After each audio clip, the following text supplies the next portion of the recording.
Romero Sánchez. Gracias, José Luis Mendoza. Muy buenos días a todos mis compañeros acá en esta extraordinaria mesa de debate.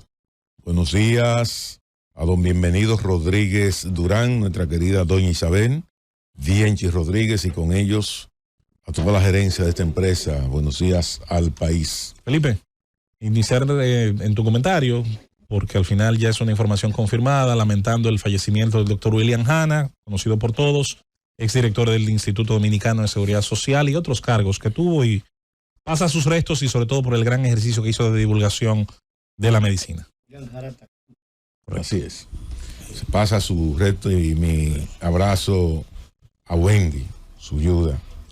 Miren, en el año 1977 la República Dominicana firmó la Convención Interamericana de los Derechos Humanos, y esa convención incluía, se aprobó la convención, pero no se aprobó la aceptación del país a la Corte Interamericana de los Derechos Humanos, porque obviamente estábamos en el vórtice de la Guerra Fría. El presidente Balaguer en ese momento trataba de evitar cualquier tipo de cuestionamiento, violación a los derechos humanos, que fue una de las épocas donde más se violaron los derechos humanos en esos 12 años del gobierno del presidente Balaguer, y Balaguer se cuidó mucho de eso.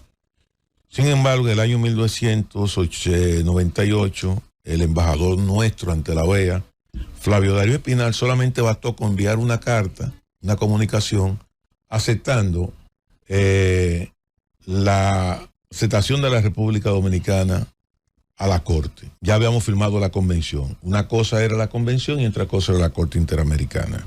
Bastó solamente con eso. A partir de ahí, bueno, ya todo el mundo sabe lo que ha ocurrido. Yo quiero traer eso como un elemento fundamental, porque aunque se ha tratado de separar una acción tal vez del gobierno central o tal vez de la voluntad del presidente con una decisión que se tomó como Estado, el Estado no se puede prevalecer de su propia falta. Y no hay forma alguna que usted quiera minimizar o decir, bueno, que el convenio de protocolo que se firmó el 27 de mayo del año 2021, eso no es vinculante absolutamente en nada. Los estados no se manejan con ese criterio. El tema no es que usted está tomándose una copa de vino y de repente dice, déjame cambiar de vino a ron, o déjame cambiar de whisky a tequila, o no. De eso no se trata. El Estado es uno, pero el Estado tampoco se puede prevalecer de su propia falta. En ese documento, el Estado dominicano reconoció que la obra hidráulica que estaba desarrollando Haití no desviaba las aguas del río. Y ese elemento es sumamente importante, porque yo sé que al final esto va a terminar en un arbitraje, quieras o no. Por más larga que le demos, esto tiene que terminar obligatoriamente en un arbitraje, porque si estamos apelando al convenio del año 1929, el propio convenio del año 1929, creo que en su artículo 10, establece que cualquier diferendo que se haya entre las partes, pues tienen derecho a acudir a un arbitraje internacional. Por tanto, eso va a terminar en un arbitraje. Y ese documento firmado por el Estado Dominicano, aunque no se quiera reconocer y no se quiera validar, va a ser un elemento fundamental. Ahora, yo quiero decir lo siguiente. Como todo esto va a terminar en tribunales internacionales, yo le voy a pedir al gobierno que trate de guardar un poquito la forma. Hay cosas que se hacen, pero que no se dicen. Todo lo que se está hablando en estos momentos, tanto Haití como la República Dominicana, en términos de opinión pública, y sobre todo cuando son expresiones de jefes de Estado, de cancilleres o de embajadores, son elementos fundamentales para usted armar cualquier tipo de expediente o sustentar cualquier tipo de alegato jurídico en una corte, sea nacional o sea internacional. Porque cada vez que el presidente habla, no habla en calidad de jefe de Estado de la República Dominicana.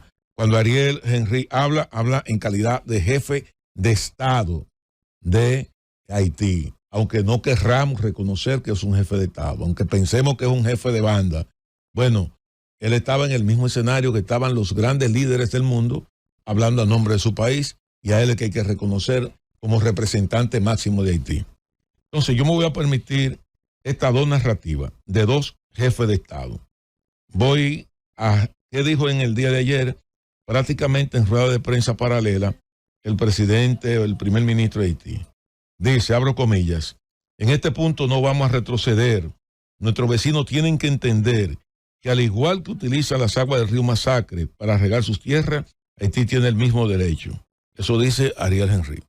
¿Qué dice el presidente Luis Abinader? Abro comillas, y por eso digo que hay que tener cuidado con lo que se dice. Abro comillas, y estoy citando el periódico El Caribe. Si podemos salvar el caudal del río por medio de la rehabilitación del canal La Vigía, se van a quedar sin agua. Y entonces podríamos hablar de flexibilidad en algunas de las medidas. Estas dos retóricas, ¿a qué apuntan? Tanto la de retórica de determinantemente de Haití, de continuar con el canal, y la retórica del presidente Luis Abinader de reducir el caudal del río para forzar una negociación, eso te indica a ti que esto no va a terminar ahora.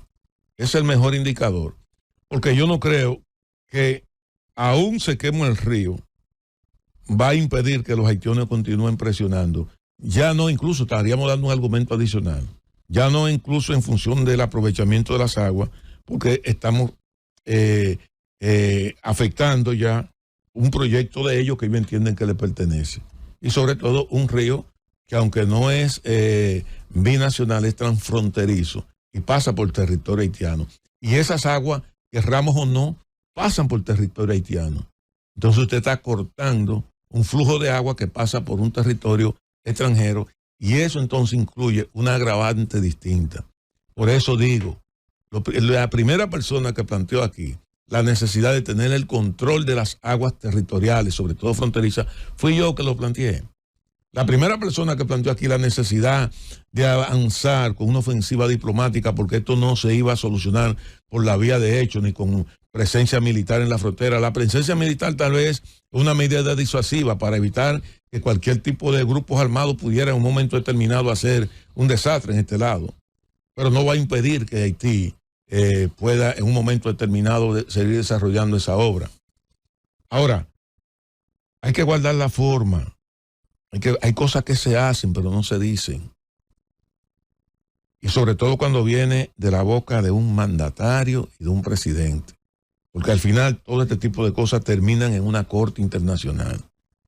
Ya hemos visto la decisión del embajador de Francia en Haití y cómo él ha planteado la necesidad de intervenir en un conflicto. Y ahorita va a meterse la comunidad internacional.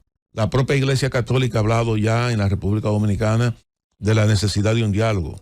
Todos apuntamos a un diálogo. Obviamente, cuando usted va a un diálogo, usted tiene que ir a un diálogo con una posición de ventaja frente a su oponente.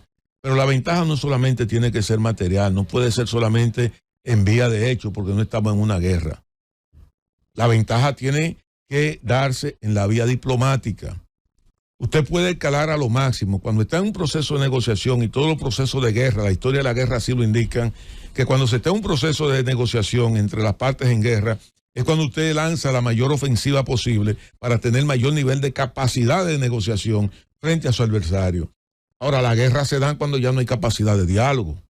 Por eso se escala al nivel máximo.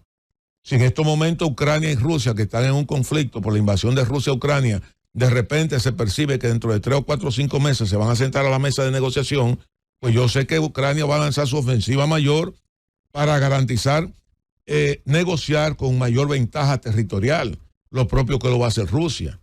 Y eso ocurrió en Vietnam.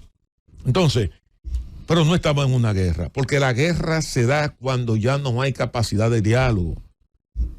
Por eso la primera vía que se agotan tiene que ser la vía del diálogo. Y yo le digo, presidente, preparémonos. Y yo sé que aquí tanto el Partido de la Liberación Dominicana como el Partido Fuerza del Pueblo tienen una gran cantidad de personas expertas en materia de lo que tiene que ver con diplomacia, sobre todo conocedores del tema haitiano. Vamos a llevar este caso a los tribunales internacionales antes de que Haití lo lleve. Vamos a accionar de manera paralela. Presionamos por un lado, pero vámonos por la vía diplomática, que no hay forma de resolver este problema que no sea por la vía diplomática o por la vía del diálogo. Llévatelo, Cundo.